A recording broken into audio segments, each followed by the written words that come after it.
My name is Jake, and you could say I've always been the forgotten son in my family.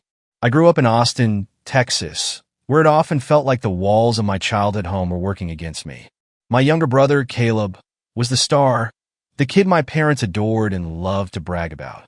He was everything they wanted, while I was just me.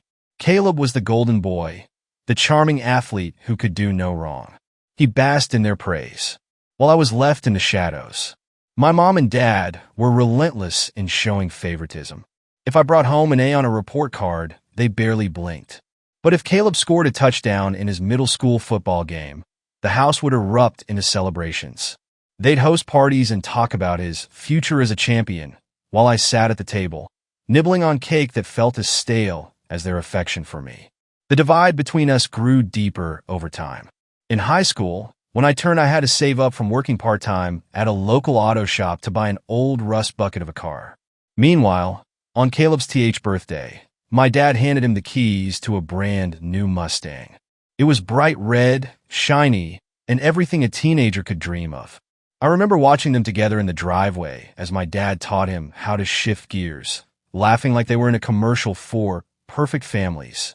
I was stuck patching up my jalopy just to keep it running. When it came time for college, the gap widened even further. I was 2 years older than Caleb and had to figure out every detail of higher education on my own. My parents didn't offer me a dime, not for tuition, books, or even gas money to visit home. They were too busy funding Caleb's private college education. I was left to take out loans, work double shifts, and scramble to make ends meet. By my sophomore year, I was drowning in overdue bills and late-night shifts at the campus coffee shop. In a moment of desperation, I swallowed my pride and asked my parents for help. I wasn't expecting much, but I thought maybe they could at least loan me enough to cover rent for a month. Instead, they shut me down with an excuse I'll never forget. "Jake, we've already spent so much on Kayla. You'll figure it out. You're tough like that." Their words stung, but they also lit a fire in me. I promised myself I'd make it without them. And somehow I did. Despite everything, I managed to graduate. I landed a job at a tech startup in San Antonio right after college.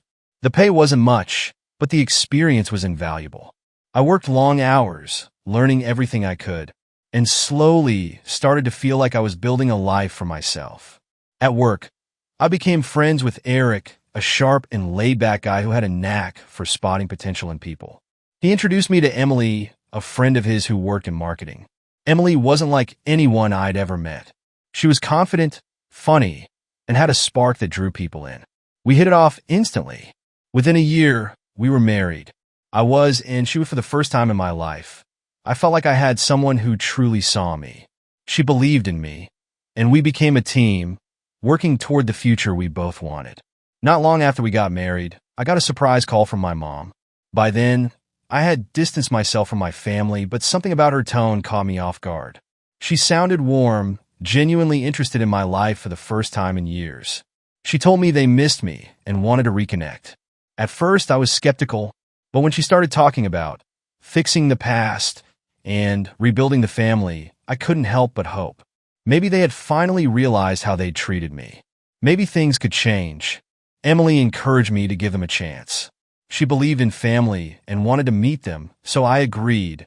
We visited my parents a few times, and it quickly became clear that things hadn't really changed. Caleb was still living at home, now years old, and still the center of their universe. He didn't have a job and spent most of his time either hanging out with friends or helping at the family-owned bakery, a tiny cafe they ran downtown. Helping, of course, meant showing up occasionally and posting pictures on Instagram. Meanwhile, Emily and I were living in a tiny apartment, saving every penny we could. It wasn't glamorous, but we were happy. Our couch was secondhand, our TV was small, and our kitchen was barely big enough for one person. I was saving up for a reliable car and a new laptop, knowing these were steps toward the life we wanted to build. Then, Emily got pregnant. When she told me, I felt like my whole world shifted. I was about to be a dad. It was terrifying and exciting all at once, and I promised myself I'd give our child the kind of support I never had. But as the months went by, something about Emily's behavior started to bother me. She had always been close to her own family, but suddenly she was spending more and more time with mine. At first, I thought it was sweet. She was trying to build a connection. But then it started to feel off. She'd spend entire days at my parents' house without telling me. She started running errands with Caleb and texting him constantly. I tried to brush it off, convincing myself that she was just excited to be part of a family. One evening, about a month before Emily's due date, I came home from work later than usual. She was on the couch, her phone in her hand, but when I walked in, she quickly locked the screen and smiled at me like nothing was wrong. That creeping feeling I'd been ignoring hit me like a freight train. Something was off. That night, when she fell asleep, I did something I'd never done before. I looked through her phone. My hands were shaking as I scrolled through her messages, and what I found made my stomach drop. There it was, plain as day, texts between Emily and Caleb. Not just friendly messages, but full-blown confessions of love. They had been seeing each other for months. The messages described how Caleb had been there for her, in ways I wasn't, and how he was the one she truly wanted. Even worse, they had been planning to pass the baby off as mine, knowing I wouldn't suspect a thing. I sat there, staring at the screen, feeling like the walls were closing in.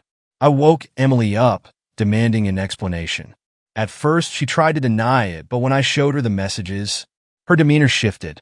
Instead of apologizing, she turned the blame on me. "This is your fault," she snapped. "You're so obsessed with work, you don't even notice what's happening around you."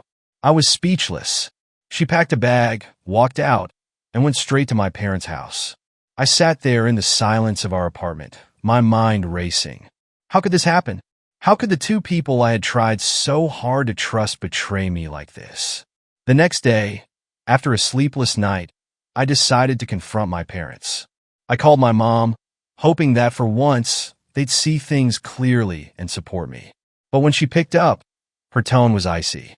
"Jake, I don't know what's gotten into you, but you need to calm down," she said sharply. I tried to explain. "She's been at your house, hasn't she? You must know what's been going on." Her response made my blood run cold. "Emily is here, yes, and she's absolutely devastated. She told us everything. She said you've been paranoid and controlling, practically driving her away." "What?" I choked out. "Mom, Caleb has been having an affair with my wife. She's carrying his child, not mine." "Stop this nonsense, Jake," she snapped, as if I were a child throwing a tantrum. "Caleb would never do that to you. If Emily turned to him for comfort, maybe you should think about why she felt the need to. Honestly, you've always had this victim complex. You need to let this go." I hung up, stunned. They had chosen Caleb over me again. It didn't matter that he had crossed every line imaginable. To them, he could do no wrong. I sat there, feeling utterly alone. But I wasn't going to let it end there. I filed for divorce immediately, determined to cut ties with Emily and, as much as it hurt, with my family too. The court process was grueling. Emily, of course, tried to paint herself as the victim. She claimed I was neglectful, overworked, and emotionally distant. Showed up to court looking polished and supportive, ready to back her up. The only silver lining was the DNA test I insisted on for the baby. When the results came back, it was exactly what I had suspected. The child wasn't mine. For the first time in weeks, I felt like I could breathe again. I didn't have to be tied to this betrayal, and I wouldn't be manipulated into paying for a child that wasn't mine. But then something odd caught my eye in the test results. It wasn't just that the baby wasn't mine, it also showed percent genetic relation to me. If Caleb was my biological brother, there should have been some percentage of overlap. That meant only one thing: Caleb and I weren't biologically related. The realization hit me like a ton of bricks. Could I be adopted? It would explain so much: the favoritism, the constant rejection, and the way I always felt like an outsider in my own family.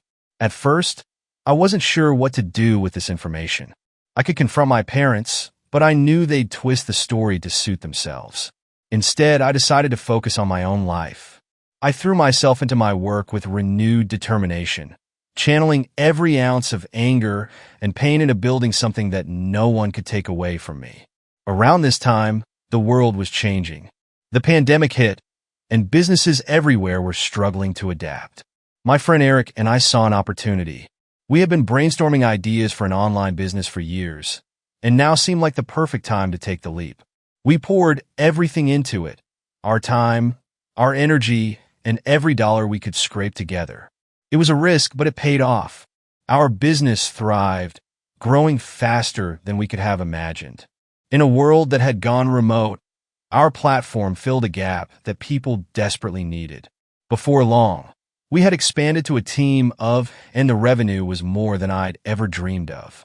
But while my life was taking off, my family's was falling apart.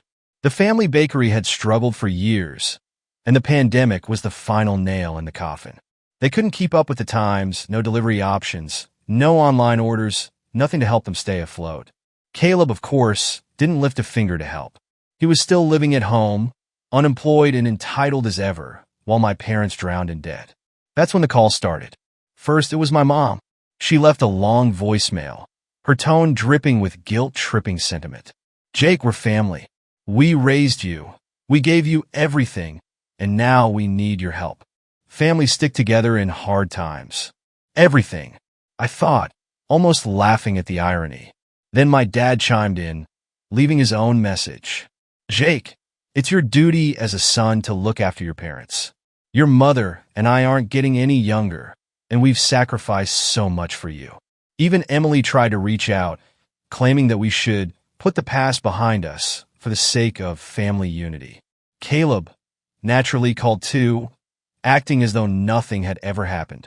"Hey man," he said casually, "things have been rough here. Think you could help out a little? Just a loan, you know. I'll pay you back." The audacity was unbelievable. After everything they'd done, they thought I'd swoop in and save them. But I wasn't the same person they used to push around. I ignored their calls and kept building my life. Their desperation only grew when I refused to respond. Unable to guilt me into helping, they turned to spreading rumors. My dad, in particular, seemed determined to rewrite history. He told anyone who would listen that he had sacrificed everything for me, even going so far as to claim that the new Mustang Caleb had received as a teen was actually meant for me. He spun tales about how they had worked tirelessly to support me through college and how I had repaid them by turning my back on the family. The lies were laughable, but they also revealed just how far they were willing to go to manipulate people. Friends and distant relatives started reaching out, urging me to reconsider and be the bigger person. It only strengthened my resolve to stay distant. But then, as I was cleaning out old files one evening, I stumbled upon the DNA results from the court case. The words % kinship stared back at me, a subtle detail I had overlooked in the chaos of the divorce. If Caleb wasn't genetically related to me, what else could it mean? Could my entire childhood be built on lies? I decided it was time for answers. I called my parents and suggested a family dinner. I framed it as a gesture of reconciliation, dropping hints that I might be open to helping them out financially. Predictably, they were thrilled. They jumped at the chance to meet, no doubt imagining dollar signs and a lifeline to their mounting deaths. The dinner was held at an upscale restaurant in downtown Austin, the kind of place where every appetizer cost more than Caleb's contribution to the family cafe. My mom, dad, Caleb, and even Emily showed up, dressed in their best and oozing false warmth. The air was thick with fake smiles and forced pleasantries as they tried to act like nothing had ever happened. As the main course was served, I decided to cut through the charade. I leaned forward, locking eyes with my parents, and asked bluntly, "Am I adopted?" The table went silent. For a moment, all I could hear was the clinking of silverware and the distant hum of conversations from other tables. My mom's face paled, and my dad cleared his throat nervously. Finally, my mom spoke, her voice shaky. "Jake, we never wanted you to feel different. Yes, you're adopted, but that doesn't mean we didn't love you." Her words rang hollow. Was that what they called years of neglect and favoritism? My dad jumped in, trying to smooth things over. He claimed they had adopted me when they struggled to conceive and that Caleb was their miracle child. They insisted they had kept it a secret to protect me, to make me feel like part of the family. I listened in silence as they poured out a carefully rehearsed narrative, complete with crocodile tears and shaky voices. Even Caleb chimed in, saying how much he looked up to me and that he always saw me as a big brother. The hypocrisy was nauseating. When they finished their theatrical performance, I reached into my jacket pocket and pulled out a small gift box. Sliding it across the table, I told them, I've decided to help you." Their faces lit up. My mom gasped, and Caleb leaned forward eagerly. Inside the box was a shiny new bank card. I explained that I had opened an account in their name and would make regular deposits to help them out. They were practically glowing, thanking me profusely and clinking glasses in a toast to family unity. What they didn't know was that the card had a starting balance of $1 for each of them, including Emily, and I had no intention of depositing another cent. I let them celebrate, watching as they imagined all the ways they would spend my generosity. I excused myself, saying I needed to step out for a moment. Instead, I walked straight to the restaurant's front desk and informed the staff that my family would be covering the bill. Then, I walked out into the cool night air, feeling lighter than I had in years. The fallout was as spectacular as I had hoped. My phone buzzed with calls and messages within an hour. They had tried to pay the bill with the card, only to discover the paltry balance. I didn't respond. The next day, I blocked their numbers for good. In the weeks that followed, the calls and messages didn't stop. They tried every angle, apologies, guilt trips, even outright threats, to get me to unblock them. But I stood firm. For the first time in my life, I wasn't playing by their rules, and it felt incredible. To keep my promise of supporting them, I set up an automatic deposit of $1 to the account each month. It was petty, sure, but it was also my way of sending a message. They would get exactly as much support from me as they had ever given me. Word eventually spread among distant relatives and family friends, and most of them saw through my parents' lies. The more people learned about what they had done, the more isolated they became. Even Caleb and Emily seemed to fade from the spotlight, unable to spin their narrative in the face of the truth.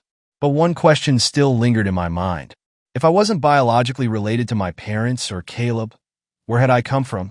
With some time on my hands and a renewed curiosity, I started digging into old documents and public records. What I found shocked me. It turned out that I had been adopted from a small agency in Dallas when I was just a few weeks old. My biological mother had been a young woman in a difficult situation, and she had chosen adoption as the best path for me. Through some careful research and a bit of luck, I managed to track her down. Her name was Linda, and when I reached out, she was overjoyed to hear from me. Meeting Linda was like seeing a piece of myself that had always been missing. She was kind, warm, and genuinely thrilled to reconnect. She told me about her life and the circumstances that led to my adoption. It wasn't an easy story to hear, but it gave me a sense of closure I hadn't realized I needed. For the first time, I felt like I had roots, not in the family that had raised me, but in the one that had let me go out of love. Meanwhile, my life continued to thrive. The business I had started with Eric grew beyond anything we had imagined. We expanded into new markets, hired more people, and built a brand that we could be proud of. I moved into a house I never thought I'd be able to afford, and for the first time, I felt like I was truly free from my past. Every now and then, I'd hear whispers about my family. The cafe was long gone, and they had been forced to sell the house to pay off their debts. Caleb was still drifting, hopping between meaningless jobs, while my parents tried to cling to what little reputation they had left. Emily had disappeared from the picture entirely, likely moving on to her next target. But I didn't feel anger anymore. If anything, I felt pity. They had built their lives on lies and favoritism, and in the end, it had all crumbled. Meanwhile, I had built my life on hard work, resilience, and the determination to prove them wrong. And I had succeeded. Looking back, I wouldn't change a thing. Every heartbreak and every moment of rejection shaped me into the person I am today. I learned that family isn't defined by blood. It's defined by love, loyalty, and mutual respect. And while my family may have failed me, I had found people who didn't. I'll always carry the scars of my past, but they're a reminder of how far I've come. I'm no longer the forgotten son, the outsider, or the scapegoat. I'm Jake, someone who took every piece of pain and turned it into strength. And that, to me, is the greatest victory of all.